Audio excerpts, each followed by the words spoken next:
സാറിപ്പോ വന്നിരിക്കുന്നത് ഇത് സ്മിതയുടെ ആങ്ങളെയാണോ? പേര് സജി. സജി. ഇത് പ്രകാശ്. പ്രകാശ് പ്രസാദിന്റെ സഹോദരനാണ്. അപ്പൊ അദ്ദേഹത്തിന്റെ പ്രസാദിന്റെ സഹോദരനും സ്മിതയുടെ സഹോദരനും വന്നേക്കുന്നത്. അപ്പൊ നിങ്ങളെ ഇവിടെ വിളിച്ചതിന്റെ പ്രധാന കാരണം എന്ന് പറഞ്ഞാൽ പ്രശ്നങ്ങളൊക്കെ പറഞ്ഞു സ്മിത. പകുതി പറഞ്ഞു, പറയാത്ത ഒരുപാട് കാര്യങ്ങളുണ്ട് അവർക്ക്, നമുക്കറിയാം. കാരണം ഇതൊരു രമ്യമായിട്ട് പരിഹരിക്കണം എന്നുള്ളത് കൊണ്ട് തന്നെ കൂടുതൽ സംസാരിച്ച് രൂക്ഷമാക്കണ്ടല്ലോ. ഇതുവരെ സംഭവിച്ചത് ഒരുപാട് കാര്യങ്ങളുണ്ടാവും. ഒരു സ്ത്രീ ഒറ്റയ്ക്ക് കുഞ്ഞുങ്ങളുടെ കല്യാണം നടത്തുകയും കാര്യങ്ങളും ഒക്കെ വരുന്ന പറയുമ്പോൾ ഒരു മനസ്സുകൊണ്ട് ഒരുപാട് മടുപ്പും വിഷമവും ഒക്കെ അവർക്ക് ഉണ്ടാവും. എന്ത് പറയുന്നു പ്രകാശ്? അല്ല, ഒരുമിച്ച് നിന്ന് കടം തീർക്കുന്ന സംഭവം കൊള്ളാം, കുഴപ്പമൊന്നുമില്ല.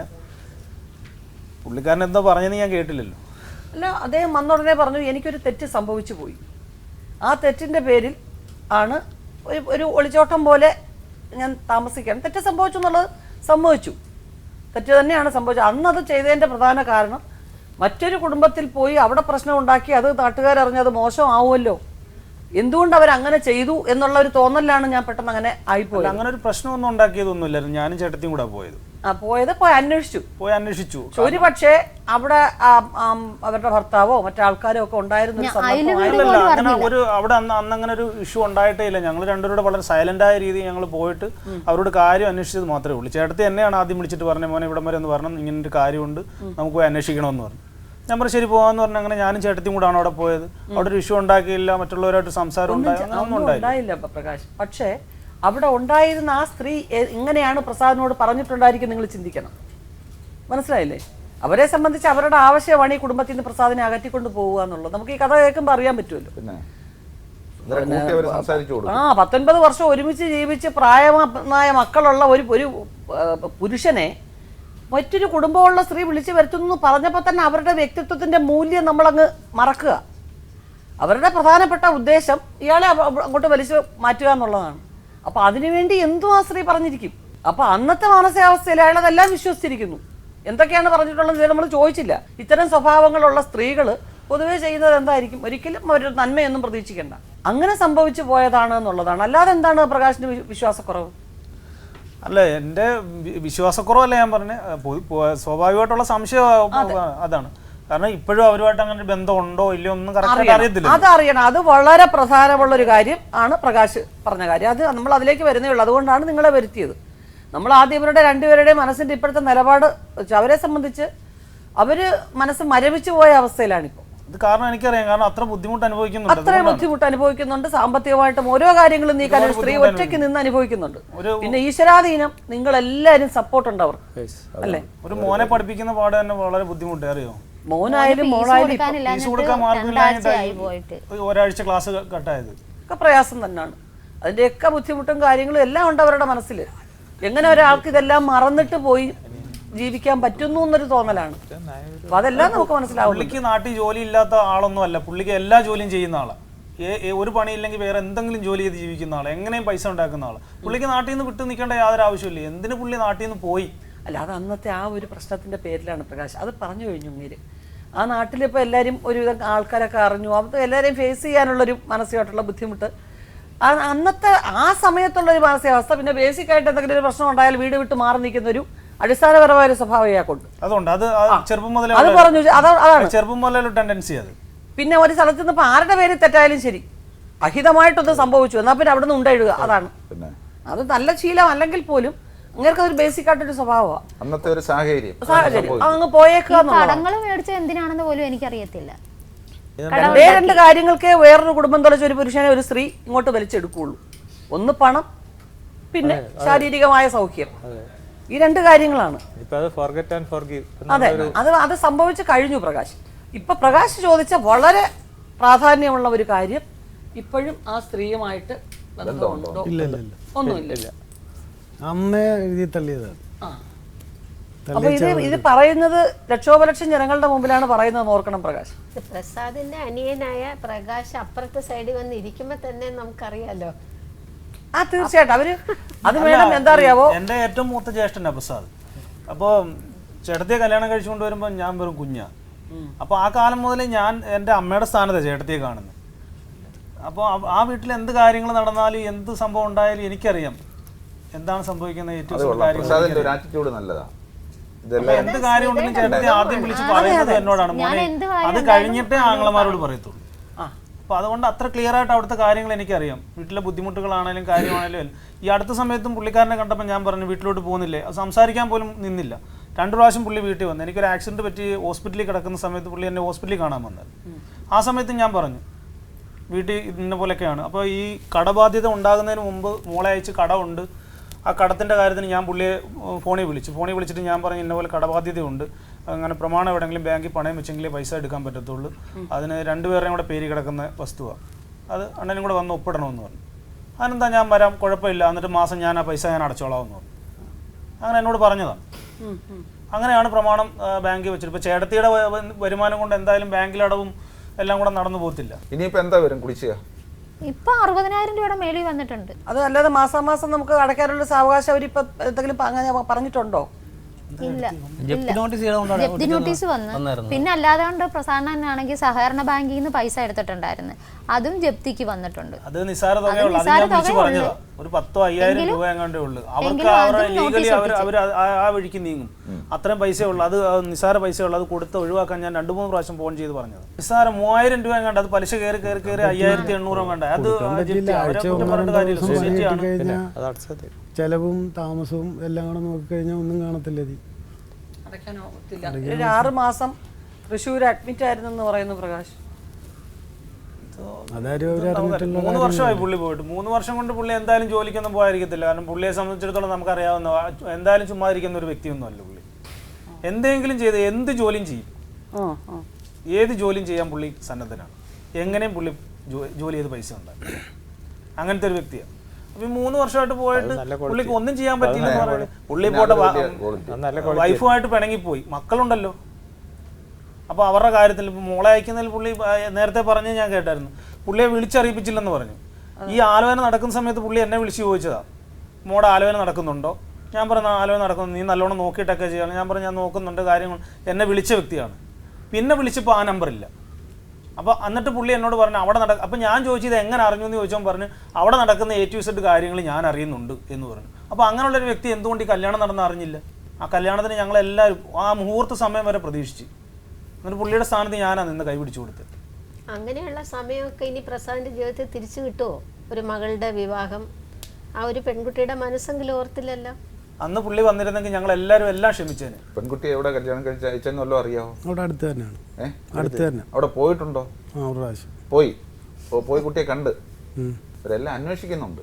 ഞാൻ മിക്കവാറും പോകില്ല. മിക്കവാറും ഒന്നും പോകത്തില്ല. അന്ന് സാറേ അവിടെ ചെന്നപ്പോഴത്തേക്ക് മോള് പറഞ്ഞു വെച്ചാൽ കടബാധ്യതയുണ്ട്, അതുകൊണ്ട് കടം തീർക്കണമെന്ന് പറഞ്ഞു. കടം തീർക്കണമെന്ന് പറഞ്ഞപ്പോൾ തീർക്കാവെന്ന് പറഞ്ഞു. പിന്നെ ആ നമ്പറിൽ മോള് വിളിച്ചപ്പോൾ പിന്നെ ഫോൺ എടുക്കത്തില്ല. അല്ല, എന്നാലും അവിടെ ചെന്ന് കണ്ടല്ലോ, മനസ്സിലൊരു സോഫ്റ്റ് കോർണർ ഉണ്ടല്ലോ. പറച്ചിൽ പോലൊന്നും പ്രവൃത്തി വരത്തില്ല. അതെ, അതാണ് മുഖ്യ പറഞ്ഞ പോസിറ്റീവ് സൈഡ് ശരിയാ, സോഫ്റ്റ് കോർണർ ഉണ്ട്. പക്ഷെ അതുകൊണ്ട് ഇങ്ങനെയുള്ള കാര്യങ്ങൾ നടക്കത്തില്ല. എല്ലാ കാര്യത്തിനും സാമ്പത്തികം തന്നെ വേണം. നല്ല വശം കാണണം നമ്മൾ. എല്ലാവർക്കും ഒരു പരിമിതി ഉണ്ട്. എനിക്കാണെങ്കിലും ഇദ്ദേഹത്തിനാണെങ്കിലും ഓരോ കുടുംബമായിട്ട് ജീവിക്കാൻ. എനിക്ക് 2 പെൺകുട്ടികളാണ്. അപ്പോൾ എനിക്ക് സഹായിക്കുന്നതിൻ്റെ പരിമിതിയുണ്ട്. അപ്പോൾ എല്ലാവർക്കും അവരുടേതായ പരിമിതികളുണ്ട്. അപ്പം ഞങ്ങളെ ആരെയും ബുദ്ധിമുട്ടിക്കാൻ പുള്ളിക്കാർ ഇതുവരെ വന്നിട്ടുമില്ല. സ്മിതയുടെ പിന്നെ ഓരോ പ്രശ്നങ്ങളുടെയും അതിൻ്റെ ആഴത്തിൽ ഞങ്ങൾക്ക് മനസ്സിലാക്കാൻ സാധിക്കുന്നത്. എത്രമാത്രം പ്രയാസപ്പെട്ട് കാണും ഒരു നാട്ടിൻപുറത്തൊരു സാധാരണ സ്ത്രീ. അവർ നിന്ന് അവരൊരു ജോലി ചെയ്ത് ഒരു കൊച്ചിനെ പഠിപ്പിക്കുന്നു, ഒരെണ്ണത്തിൻ്റെ കല്യാണം നടത്തുന്നു, കടം വാങ്ങിക്കുന്നു, അതടയ്ക്കുന്നു, ഓരോ ദിവസവും തള്ളി നീക്കുന്ന എങ്ങനെയെന്നുള്ളതിനെ കുറിച്ച് അതിൻ്റെ 100% അല്ല, അത് 1000% ഞങ്ങൾക്ക് മനസ്സിലാകുന്നുണ്ട്. പക്ഷേ ഇനി അങ്ങോട്ട് എന്താ അറിയാവോ, ഇനി അങ്ങോട്ടുള്ള ജീവിതമെങ്കിലും 2 പേർക്കും അങ്ങോട്ടും ഇങ്ങോട്ടും കൂട്ട് വേണമെന്നുള്ളൊരു പ്രായത്തിലേക്ക് അവർ പോകുന്നത്. മനസ്സിലായില്ലേ? 2 പേർക്കും. കാരണം പ്രായം കൂടുന്തോറും ആരോഗ്യം ക്ഷയിച്ചുകൊണ്ടിരിക്കുന്നു. അവർ തങ്ങളിൽ ഏറ്റവും കൂടുതൽ വർഷം ഒരുമിച്ച് ജീവിച്ച് അവർ പരസ്പരം നമ്മളറിയാത്ത രീതിയിലൊരു വേവ് ലെങ്ത് അവരിലുണ്ട്. അതുകൊണ്ടാണ് അവർ 2 പേരും പറയുന്നത് പിരിയണമെന്നുള്ള വാക്ക് ഉപയോഗിച്ചിട്ടേ ഇല്ല. എന്നെ കണ്ട ഒന്നും പറ്റത്തില്ല, ഇവിടെ അങ്ങനെ ചെയ്തുകൊണ്ട് ഞാൻ പോകും, എൻ്റെ പാട്ടിന് നായ മനുഷ്യൻ ഇതുവരെ ഒരു വാക്ക് പറഞ്ഞിട്ടില്ല. ഇവിടെ എത്രയോ കഥകൾ ഞങ്ങൾ കേട്ടോണ്ടിരിക്കുക. വേണ്ട, ഇത്രയുള്ളൊരു കാര്യത്തിന്റെ പേരും പറഞ്ഞ് വളരെ അനാവശ്യമായിട്ടുള്ള വാക്കുകൾ ഭാര്യയെ പറയുന്ന പുരുഷന്മാരെ ഇവിടെ നമ്മൾ കണ്ടിട്ടുണ്ട്. ഇത് നിങ്ങളുടെ ഭാര്യയാണ്, ഇത് മറ്റുള്ളവരറിഞ്ഞാൽ നിങ്ങളുടെ അന്തസ്സിനാ കേടെന്ന് പറഞ്ഞ് ഞങ്ങൾ മനസ്സിലാക്കി വിട്ടിട്ടുണ്ട്. അപ്പം അത്തരം വാക്കുകളൊന്നും ഉപയോഗിച്ചിട്ടില്ല ഇതുവരെ പ്രസാദ്. അപ്പം തെറ്റ് സമ്മതിക്കുന്നതെന്ന് പറയുന്നത് ഒരു നല്ല ക്വാളിറ്റിയാണ്. പക്ഷെ ഇവിടെ അതല്ല. പ്രസാദ് ഇവിടെ വരാതിരുന്നെങ്കിൽ, നിങ്ങൾ മാത്രം വന്ന് ഈ കാര്യങ്ങൾ പറഞ്ഞു എങ്കിൽ പ്രസാദ് ഒരു പഠിച്ച കള്ളനാണ്, അയാൾ മനഃപൂർവ്വം ദ്രോഹിക്കുകയാണെന്ന് നമുക്കൊരു ആ രീതിയിൽ വിലയിരുത്തേണ്ടി വന്നേനെ. ഒരു ഭാഗത്ത് മാത്രം വന്ന് കാര്യങ്ങളൊക്കെ പറഞ്ഞിട്ട് പോകും. പിന്നെ നമ്മൾ ഇങ്ങനെ ജനങ്ങളോട് പറയും, ഇങ്ങനെ ഒരു മനുഷ്യൻ ഇത് ചെയ്തു, നിങ്ങൾ ആരെങ്കിലും കാണുകയാണെങ്കിൽ അയാളെ പറഞ്ഞൊന്ന് മനസ്സിലാക്കണമെന്ന് പറയുന്ന ഒരുപാട് കേസ്. പക്ഷെ പ്രസാദ് നിങ്ങൾ വരുന്നതിന് മുൻപ് എവിടെ എത്തി? അല്ല, ഈ കഴിഞ്ഞ 3 വർഷം പ്രസാദ് എവിടെ ആയിരുന്നു? ഞാൻ ഗുരുവായൂര് ആ സ്ത്രീയെ വിട്ടു, അത് അന്നേ വിട്ടതാ. എന്നിട്ട് ഒറ്റയ്ക്കായിരുന്നോ പിന്നെ ജീവിതം? പിന്നെ ഒറ്റയ്ക്ക് ഇങ്ങനെ ഓരോ അമ്പലങ്ങളിലും ഒക്കെ പോയി ഇങ്ങനെ സന്യാസിയായിട്ട് നടക്കുക? അല്ല, അമ്പലത്തിന്റെ ചുറ്റുവറ്റത്ത് എവിടെങ്കിലും കാണും ഞാൻ. താമസവും എന്തെങ്കിലും പണി വല്ല കോൺക്രീറ്റിനോ അതിനോ ഇതിനൊക്കെ പോകും. തെറ്റ് ചെയ്തതിൽ ഇപ്പൊ 4 വർഷം 4 മാസമായി. ഇവർ ഈ 3 വർഷം പറയുന്നില്ല, 4 വർഷം 4 മാസമായി ഞാൻ പോയിട്ട്. അല്ല, തെറ്റ് തിരുത്തി ഇവിടെ ചെയ്തു കഴിഞ്ഞാലേ നമ്മൾ ഇവിടെ എഴുതി കഴിഞ്ഞാൽ പിന്നെ അതിന് മാറ്റം വരുത്താൻ പാടില്ല. നിങ്ങൾ ചെയ്യാവല്ലോ? അല്ല, അത് ഞാൻ ചെയ്തോളാന്ന് ഞാൻ പറഞ്ഞില്ല. ഇവിടെ ഒന്ന് എഴുതി കഴിഞ്ഞാലേ ഇവിടുത്തെ വില മനസ്സിലാക്കണം. നിങ്ങൾ ഒറ്റയ്ക്ക് വേണ്ട, കൂട്ടായിട്ടാണ്. നിങ്ങൾ രണ്ടുപേരും കൂടെ ചേർന്ന്, നിങ്ങൾ രണ്ടുപേരും കൂടെ ചേർന്ന്, രണ്ടുപേരുടെയും പേരിലല്ലേ വസ്തു, രണ്ടുപേരും ചേർന്ന് കട ബാധ്യത ഒഴിവാക്കാൻ ശ്രമിക്കും. 6 മാസത്തിനുള്ളിൽ തീർക്കാമെന്ന് ഞാൻ പറഞ്ഞു. അത് മതി. ഇത് വലിയ തെറ്റ് ചെയ്താലും അതെല്ലാം സമ്മതിക്കുന്ന പുള്ളിക്കാരന്റെ പതിവാണ്. എല്ലാം ആരെങ്കിലും സമ്മതിക്കുമോ? അങ്ങനെ എല്ലാരും ഇപ്പൊ ഞാനായാലും തെറ്റ് ചെയ്താൽ ഇല്ലെന്ന് പറയും. അത് മൂടി വെക്കാൻ ഇവിടെ വന്നിരുന്ന എല്ലാവരുടെയും കേൾക്കാൻ. അതാണ് പുള്ളിക്കാരന്റെ വിജയവത. എന്ത് തെറ്റ് ചെയ്താലും എല്ലാം സമ്മതിക്കും, ആളുകളുടെ മുന്നിൽ ആ മൗനമായിട്ട് ഇരിക്കുകയും ചെയ്യും. നേരത്തെ പറഞ്ഞില്ല, അതുകൊണ്ട് തന്നെ വിശ്വസിക്കാൻ ബുദ്ധിമുട്ടുണ്ട്. ഈ കഴിഞ്ഞ ദിവസം പുള്ളിയുടെ സ്വന്തം മോൻ ഫോൺ ചെയ്ത ഒരു സ്ത്രീ അടുത്ത് ചോദിച്ചു 2 പ്രാവശ്യം. ഒരു സ്ത്രീ 4 വർഷം കൊണ്ട് ഇപ്പൊ പ്രസാദ് ചോദിക്കുന്നത് 4 വർഷമായിട്ട് ഈ ഫോൺ നമ്പർ വെച്ചിട്ട് സ്ഥലം ട്രേസ് ചെയ്യാൻ ബുദ്ധിമുട്ടൊന്നുമില്ല. അവിടെ പോയി അയാളുടെ കൂടെ ആരാ താമസിക്കുന്നതെന്ന് ഇവരാരും നിങ്ങൾ ശ്രമിച്ചിട്ടില്ല എന്നാണ് പറയുന്നത്. എന്താ ശ്രമിക്കാഞ്ഞേ? ഞങ്ങളൊക്കെ ഓരോ കുടുംബമായിട്ട് കുടുംബമായിട്ട് സാധാരണ ഊഹം പറയരുത്, പറഞ്ഞിട്ട് കാര്യമില്ല. അപ്പൊ ഊഹം പറയരുത്. മോൻ വിളിച്ചപ്പോഴത്തേക്ക് ഒരു സ്ത്രീയാണ് എടുത്തത്. എന്നിട്ട് ദേണ്ട ഫോണെന്നും പറഞ്ഞു കൊണ്ട് കൊടുത്തു. അവിടെ ഒരു കൈക്കുഞ്ഞ് കരയുന്നുണ്ടായിരുന്നു. അതുപോലെ തന്നെ അതിൻ്റെ 3-ാം ദിവസം വിളിച്ചപ്പോഴും രാത്രി 11 മണി ഫോൺ എടുത്ത് വെച്ച് നോക്കിയാൽ അറിയാം. വിളിച്ചപ്പോഴും ആ സ്ത്രീയാണ് എടുത്തത്. പുള്ളിക്കാരൻ്റെ മോൻ തന്നെ വിളിച്ചത്. അപ്പോഴും കൈക്കുഞ്ഞ് കരയുക. അല്ല, അപ്പം എന്തുകൊണ്ട് നിങ്ങൾ അധികാരപൂർവ്വമുള്ള ഭാര്യയും മക്കളുമാണ്, നിങ്ങൾ ആരെങ്കിലും ഒരാളുടെ കൂട്ട് വിളിച്ച് നിങ്ങൾ ആ നമ്പർ ഏത് ഭാഗത്തുനിന്നാ വന്നതെന്ന് അന്വേഷിച്ച് നിങ്ങൾ അവിടെ പോയാൽ നിങ്ങൾക്ക് ഏത് നടപടിയെന്നും അയാളോട് ചോദ്യം ചോദിക്കാം. ഞാൻ നിങ്ങളുടെ ഭാര്യയും നിങ്ങളുടെ കുഞ്ഞുങ്ങളുമാണ്, നിങ്ങൾ അതിനെന്താ ശ്രമിക്കാഞ്ഞേ? അല്ല, അറിയണ്ടെന്ന് ഈ സൈബർ സെൽ എന്ന് പറഞ്ഞ ഒരു പരിപാടി എല്ലാ സ്റ്റേഷനിലും ഉണ്ട്. എല്ലാ സ്റ്റേഷനിലും പരാതി കൊടുത്താ, ഹരിപ്പാട് പോലീസ് സ്റ്റേഷനിൽ കൊടുത്താ, കായംകുളം ഡിവൈഎസ്പിക്ക് ഫോട്ടോ കൊടുക്കാനാ വനിതാ സെല്ലി കൊടുത്ത്, ഇവിടെ എല്ലാം കൊടുത്തപ്പോഴത്തേക്ക് ആദ്യമേ വിളിക്കുമ്പോൾ ഫോൺ എടുക്കും, വരാവെന്ന് പറയും, പിന്നെ ചെല്ലത്തില്ല, പിന്നെ ആ ഫോണിൽ വിളിച്ചാൽ എടുക്കത്തില്ല. പ്രശ്നം അതല്ല, എന്നെ വിളിച്ചേച്ച് പറയും പ്രസാദ് അല്ലയോ എന്ന് ചോദിക്കും, ആണെന്ന് പറയും. ആ സൈബർ സെല്ലി വരാൻ പറയും, വനിതാ സെല്ലി വരാൻ പറയും. ഞാൻ വെച്ചാൽ നിങ്ങളാരാ? എൻ്റെ യഥാർത്ഥ പേര് രാജേന്ദ്ര പ്രസാദ് എന്നാണ്. ഇവർ പെറ്റീഷൻ കൊടുക്കുന്ന അങ്ങനെ കൊടുക്കാൻ പറ്റൂ? പ്രസാദ് ആണോ എന്ന് ചോദിച്ചു. ഞാൻ പറഞ്ഞു അതെ, ഇന്നതുപോലെ ഒരു പെറ്റീഷൻ കിട്ടിയിട്ടുണ്ട്, ഇന്ന ദിവസം വരണം. ഞാൻ പറഞ്ഞു പറ്റത്തില്ലെന്ന് പറയാം. അങ്ങനെ ഒരു 3-4 പ്രാവശ്യം എനിക്കിങ്ങനെ പലയിടത്തുനിന്നും കോൾ വന്നിട്ടുണ്ട്. കാര്യം ഇവരഥവാ പെറ്റീഷൻ കൊടുത്താലും എൻ്റെ യഥാർത്ഥ പേര് വെച്ചാണ് കൊടുക്കേണ്ടത്. അവരങ്ങനാണ് എന്നെ വിളിക്കേണ്ടത്. വിളിച്ചാൽ തന്നെ വിളിച്ചിട്ടുണ്ട്. രാജേന്ദ്ര പ്രസാദ് തന്നെ വിളിച്ചത്. പോലീസ് സ്റ്റേഷനിൽ കേസ് കൊടുത്തപ്പോഴത്തേക്ക് അല്ലെങ്കിൽ വരേണ്ട ആവശ്യമുണ്ട്, ആരും കെട്ടിയെടുത്തോണ്ട് വന്നല്ലോ. അല്ല, ഞാൻ ചോദിക്കട്ടെ, അപ്പൊ ഈ കരയുന്ന ചെറിയ കുഞ്ഞിന്റെ കാര്യത്തിൽ എന്ത് മാനസാന്തരം ഉണ്ടാവും? ചെറിയ ഒരു കുഞ്ഞ് കരയുന്നു, എനിക്ക് കുഞ്ഞൊന്നുമില്ല. ഞാൻ വേറെ ഒരു സ്ത്രീയുമായിട്ട് യാതൊരു ബന്ധവും ഇല്ല ഇതുവരെ. ഈ 4 വർഷം 4 മാസമായി ഞാൻ വീട്ടിൽ നിന്ന് പോയിട്ട്, യാതൊരു ബന്ധവുമില്ല. പിന്നെ സത്യാവസ്ഥയുണ്ടോ? ഞാൻ ചായ കുടിക്കുന്ന കടയിൽ ഒരു കുഞ്ഞുണ്ട്. ചായ കുടിക്കുന്ന കടയിൽ ഒരു കുഞ്ഞുണ്ട് താഴെ. ഞാൻ മേളിലാണ് താമസിക്കുന്നത്, ഈ പഴയ കെട്ടിടത്തിന്റെ മേളിലാണ് താമസിക്കുന്നത്. അല്ല പ്രകാശ്, ഇതിപ്പോ എന്താണെന്നറിയാമോ, നമുക്ക് ഒരാളിനെ ഇറിറ്റേറ്റ് ചെയ്യണമെന്ന് തോന്നി, ഇങ്ങനെ ഒരു സ്ത്രീകളുടെ പേരിൽ ഒരു സംശയമാണോ ഒരാൾക്കെന്ന് തോന്നി കഴിഞ്ഞു കഴിഞ്ഞാൽ, ഇപ്പം പിന്നെ പ്രസാദ് പറഞ്ഞതുപോലെ ഒരു ചായക്കടയുണ്ട്, രാത്രി അവിടെ ഇരിക്കും. അവിടുത്തെ സ്ത്രീയുടെ ഫോൺ ഒന്ന് എടുക്കണേ എന്ന് പറഞ്ഞാൽ മതി, സംശയം ഉണ്ടാവട്ടെ. അങ്ങനെ ഒരിക്കലും എന്റെ ഭർത്താവ് സമ്മതിക്കത്തില്ല വേറൊരു വ്യക്തി ഫോൺ എടുക്കാൻ. കാര്യം 19 വർഷം കൂടെ ജീവിച്ച ഞാനാ.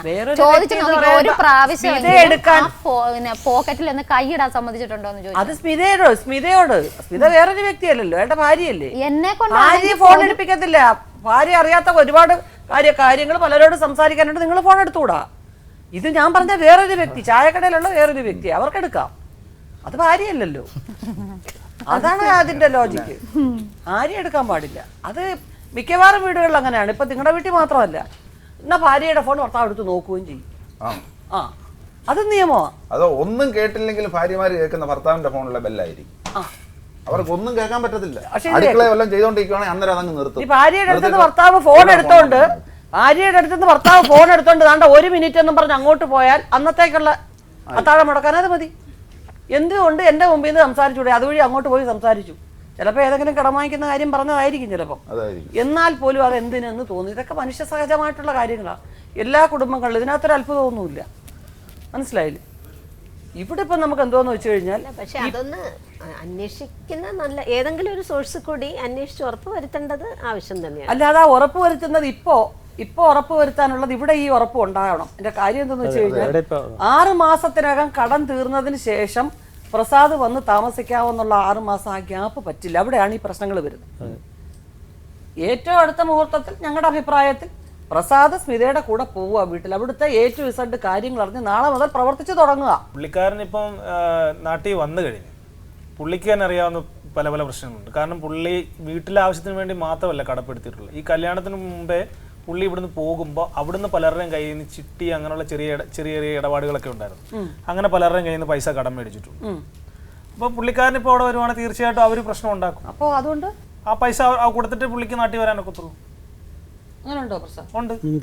എന്റെ വീടിനടുത്തൊരു ചെറിയൊരു ചിട്ടിയുടെ പൈസ കൊടുക്കാറുണ്ട്. പിന്നെ ഇവര് ഓട്ടോ സ്റ്റാൻഡില് അവരുമായിട്ട് ഓട്ടോ സ്റ്റാൻഡില് പുള്ളിക്കാരൻ ഓട്ടോ സ്റ്റാൻഡിൽ കിടന്ന് ഓട്ടോ ഓടുന്നുണ്ടായിരുന്നു. അപ്പൊ ഞാനന്ന് പുറത്ത് ഗൾഫിലായിരുന്നു. ഞാൻ വന്നു കഴിഞ്ഞ് അറിഞ്ഞ പിന്നെ അവരുമായിട്ടൊക്കെ നല്ല ബന്ധമൊക്കെ ഉണ്ടായിരുന്നു. അവരുടെ തമ്മിലുള്ള എന്താ ഇടപാടുകളും കാര്യങ്ങളും ഒക്കെ അത്യാവശ്യം എന്നെ അറിയാവുന്ന ആൾക്കാരൊക്കെ പറഞ്ഞിട്ടുണ്ട്. പ്രസാദ് എന്നെ വിളിച്ചിട്ട് പൈസ തരാനുണ്ട്, അങ്ങനെ കുറെ ആൾക്കാരൊക്കെ എന്നോട് പറഞ്ഞിട്ടുണ്ട്. അല്ല, എന്നാൽ പോലും പ്രകാശ് ഇപ്പൊ ഒരു മനുഷ്യന് അയാള് ജോലി ചെയ്ത് കുറേശ്ശെ തീർക്കാവെന്ന് പറയുന്നു. അങ്ങനെ ഒരു ഒത്തുതീർപ്പ് വേണമല്ലോ നമുക്ക് എല്ലാ കാര്യവും. തീർച്ചയായിട്ടും. പക്ഷെ അത് വേറൊരു കാര്യമാണ്. ഇപ്പൊ ഈ പറയുന്ന നമുക്ക് പറയാവുന്ന എന്താണെന്നറിയാമോ? ഇപ്പോ അയാൾക്ക് ഒരു ആക്സിഡന്റ് ആയിട്ട് 6 മാസം ആശുപത്രിയിൽ അഡ്മിറ്റ് ആയിരുന്നു. തൃശ്ശൂർ അമല ഹോസ്പിറ്റൽ എന്നാ പറയുന്നത്. 6 മാസം എന്നുള്ള വേണമെങ്കിൽ 2-3 ദിവസം കൂടെ കുറച്ചോ താമസിച്ചു. അവിടെ അഡ്മിറ്റ് ആയിരുന്നു. അതിൻ്റെതായിട്ടുള്ള സാമ്പത്തിക ബാധ്യത തീർച്ചയായിട്ടും അയാൾ തന്നെ അടക്കണല്ലോ. വേറെ ആരാ കൊടുക്കുന്നത്? പുള്ളി തന്നെ പറഞ്ഞല്ലോ 4 വർഷം 4 മാസമായി പോയിട്ടെന്ന് പറഞ്ഞു. അപ്പം മേഡം തന്നെ ആലോചിച്ച് നോക്കി. ഇപ്പം അവരുടെ സ്ഥാനത്ത് നിന്ന് നമ്മളൊന്ന് ചിന്തിച്ചു നോക്കി. എൻ്റെ കയ്യിൽ നിന്ന് മേടിച്ചുകൊണ്ട് പോയെങ്കിൽ ഞാൻ ചിന്തിക്കും സ്വാഭാവികമായിട്ടും എൻ്റെ കയ്യിൽ നിന്ന് ഇന്നലെ മേടിച്ചിട്ട് നാളെ മുങ്ങി.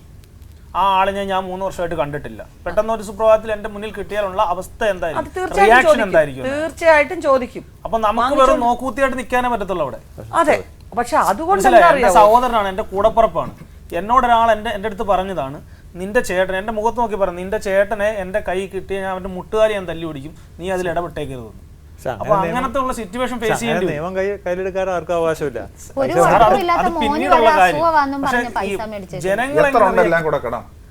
പുള്ളിക്ക് അറിയായിരിക്കും എങ്ങനെയൊക്കെ എന്റെ ആവറേജ് 2000-3000 ഒക്കെ ഉള്ളു ഒരാൾക്ക്. 2000-3000 ആണെങ്കിൽ എങ്ങനെയൊക്കെ കൊടുത്താൽ തീരുന്നത് തന്നെയല്ല സാറേ, എനിക്ക് കിട്ടാനും ഉണ്ട്. പുള്ളിക്ക് കിട്ടാനും ഉണ്ട് കേട്ടോ, പുള്ളിക്ക് കിട്ടാനും ഉണ്ട്. അതും കിട്ടണ്ടേ? അതിന്റെ പകുതി 3/4 ഭാഗത്തോളം കിട്ടാനുണ്ട്.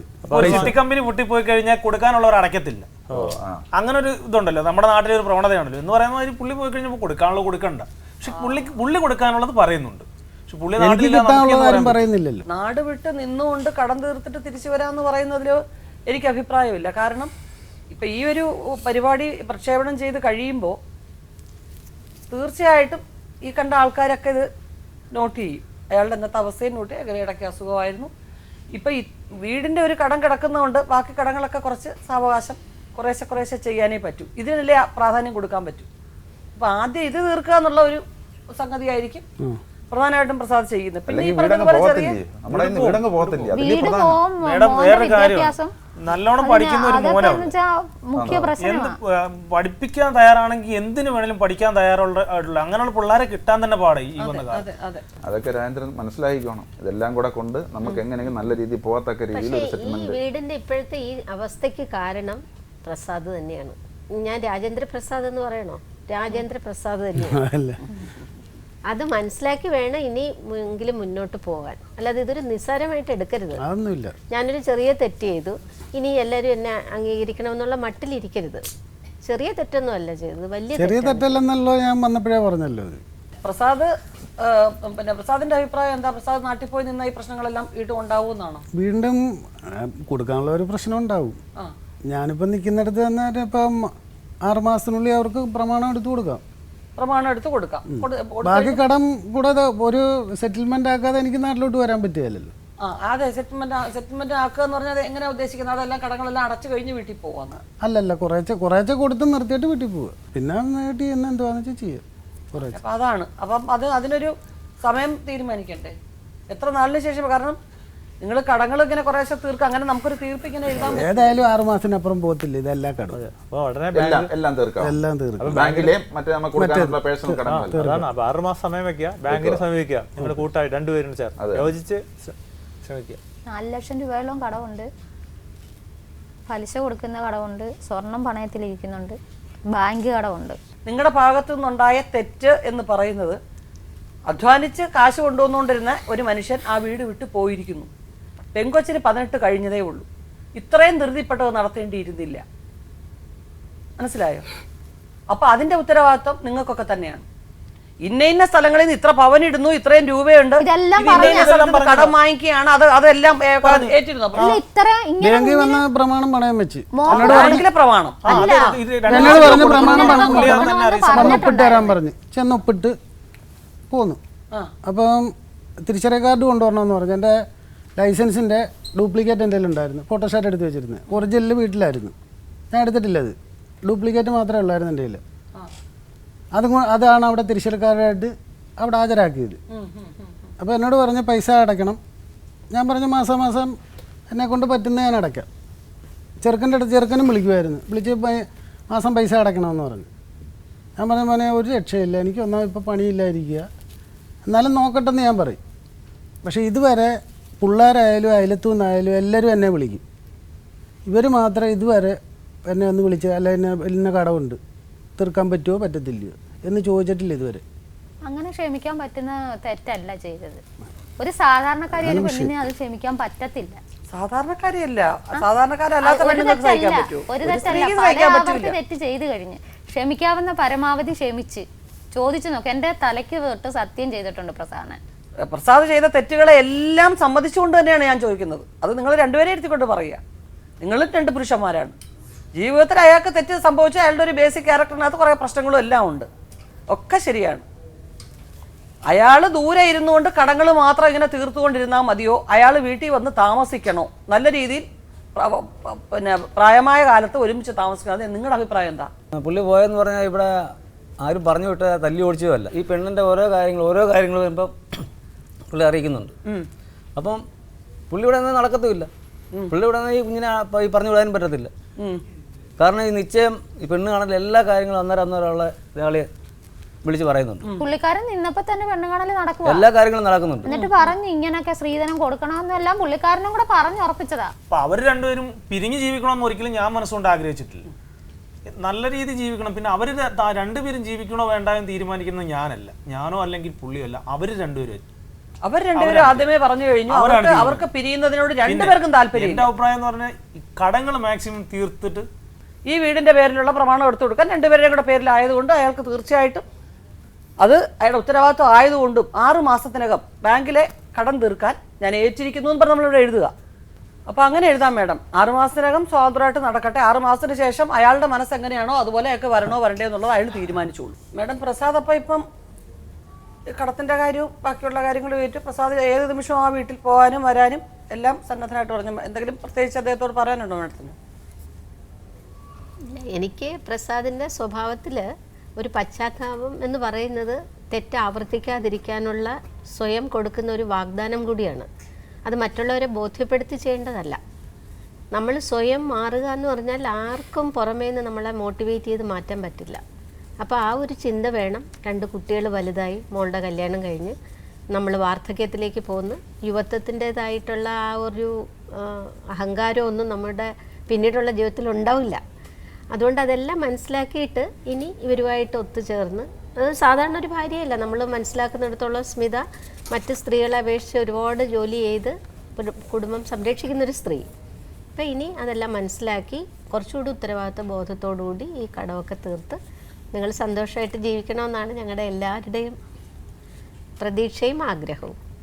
അതാ സ്മിത കുറച്ചൊക്കെ നമ്മൾ ആത്മവിശ്വാസം പോയി മേഡം, അതാണ് പ്രധാനമായിട്ടും. അതാണ് സ്മിതയ്ക്ക് ഒരുപാട് പ്രാവശ്യം റിപ്പീറ്റ് ചെയ്ത് ഒരു സെറ്റ് ബാക്ക് വന്നതിൻ്റെ ഒരു ഇതാണ്. എങ്കിലും എപ്പോഴും നല്ലത് ക്ഷമ തന്നെയാണ്. ക്ഷമയാണ് കുടുംബത്തിനെ താങ്ങി നിർത്തുന്നത്. ഒരുപക്ഷെ അങ്ങനെ നമ്മൾ ഒരു വളരെ ലിബറേറ്റഡ് ആയിട്ടുള്ള ഒരു ലോകത്തൊക്കെ ആണ് ഇപ്പം നമ്മൾ ജീവിക്കുന്നെങ്കിൽ പോലും ഒരു സ്ത്രീയുടെ ധനം ക്ഷമ തന്നെ അൾട്ടിമേറ്റ് ആയിട്ട് നോക്കുമ്പോൾ.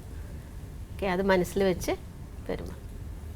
ഏറ്റവും വലിയൊരു സപ്പോർട്ട് എന്ന് പറയുന്നത് ഇപ്പോൾ പ്രസാദിന്റെ കുടുംബത്തിലുള്ളവരായാലും പിന്നെ സ്മിതയുടെ കുടുംബത്തിലുള്ളവരുടെയൊക്കെ ഒരു വ്യക്തിപരമായ ഒരു സഹായമുണ്ട്. സമ്പത്ത് ഇപ്പോൾ എല്ലാവർക്കും ഒരുപാട് സഹായിക്കാൻ പറ്റിയെന്ന് വരില്ല, പക്ഷേ വ്യക്തികളായിട്ട് അവരൊന്ന് സഹായിക്കുന്ന ഒരു വലിയ സപ്പോർട്ടല്ലേ. ഇവിടെ വരുന്ന എത്രയോ കേസുകളിൽ അയാളങ്ങോട്ട് വരുമ്പോൾ ഞങ്ങൾക്ക് എന്തോ ചെയ്യാൻ പറ്റുമെന്ന് പറഞ്ഞ ഒരു അത്യാവശ്യത്തിന് പോലും വരാനില്ലാത്ത എത്രയോ പേരുണ്ട്. അപ്പോൾ നമുക്ക് ഭയങ്കര സങ്കടം തോന്നും. നിങ്ങൾക്ക് അങ്ങനെ ഇല്ലല്ലോ. ദൈവം ഒരു ഭാഗത്ത് ഇത്തിരി ഒരു വീക്ക്നെസ് തന്നപ്പോൾ മറ്റേ ഭാഗത്ത് സപ്പോർട്ട്. ഞാൻ അവരെ അങ്ങനെ കാണുന്നത്, അവരെ ഞാൻ അങ്ങനെ തന്നെ കാണുന്നത് ഉണ്ട്. പക്ഷെ എങ്കിൽ പോലും അവരെ എങ്ങനെ കണ്ടാലും വന്നു കയറുന്ന സ്ത്രീയോട് അത്രയധികം സ്നേഹവും അത്രയധികം അടുപ്പമൊക്കെ വളരെ അപൂർവമായിട്ടേ കിട്ടാറുള്ളൂ. അതൊരു ദൈവം അങ്ങനെ ഒരു ഭാഗ്യം തന്നില്ലേ.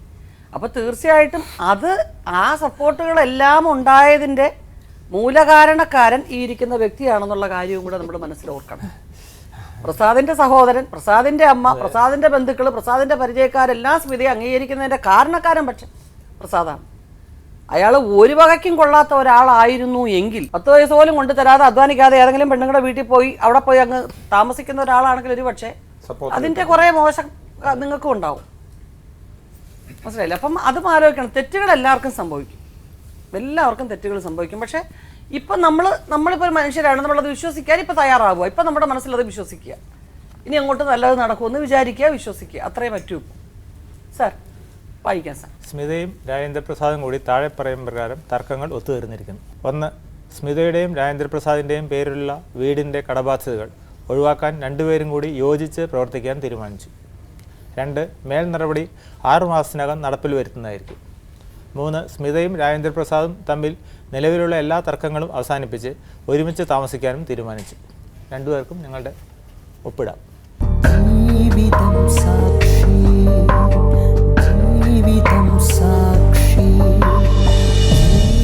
രാജേന്ദ്രപ്രസാദിൻ്റെയും സ്മിതയുടെയും ബന്ധുക്കളുണ്ടായിരുന്നു, രണ്ടുപേരുടെയും. അവരുടെ സാന്നിധ്യത്തിൽ പാനല് വേണ്ടുന്ന രീതിയിലുള്ളൊരു തീർപ്പാണ് കൽപ്പിച്ചിരിക്കുന്നത്. രണ്ടുപേർക്കും പിരിയാൻ ആഗ്രഹമില്ല, പക്ഷേ കുറച്ചു കാലം അനുഭവിച്ച മാനസികമായ വ്യഥയും കുടുംബഭാരവും ഒക്കെ സ്മിതയെ അങ്ങേയറ്റം എന്താ പറയുന്നത് ഒരു മരവിപ്പിച്ച അവസ്ഥയിലാക്കിയിരിക്കുന്നു. അതുകൊണ്ട് ഒരു വിശ്വാസക്കുറവും. പക്ഷെ അതൊക്കെ കുറേയൊക്കെ മാറ്റിയെടുക്കാൻ കഴിഞ്ഞു ഞങ്ങളെ കൊണ്ടെങ്കിലും ഇനി അങ്ങോട്ടത് തെളിയിക്കേണ്ടത് പ്രസാദിൻ്റെ ഡ്യൂട്ടിയാണ്. പ്രസാദ് നിർവഹിക്കുമെന്ന് തന്നെ ഞങ്ങൾ വിശ്വസിക്കുന്നു. അവരുടെ മക്കൾക്ക് അച്ഛനും അമ്മയും ഒരുമിച്ചു. ഇനി ഒരു എന്താ പറയുന്നത് കുടുംബനാഥൻ വീട്ടിൽ തിരിച്ചെത്തി.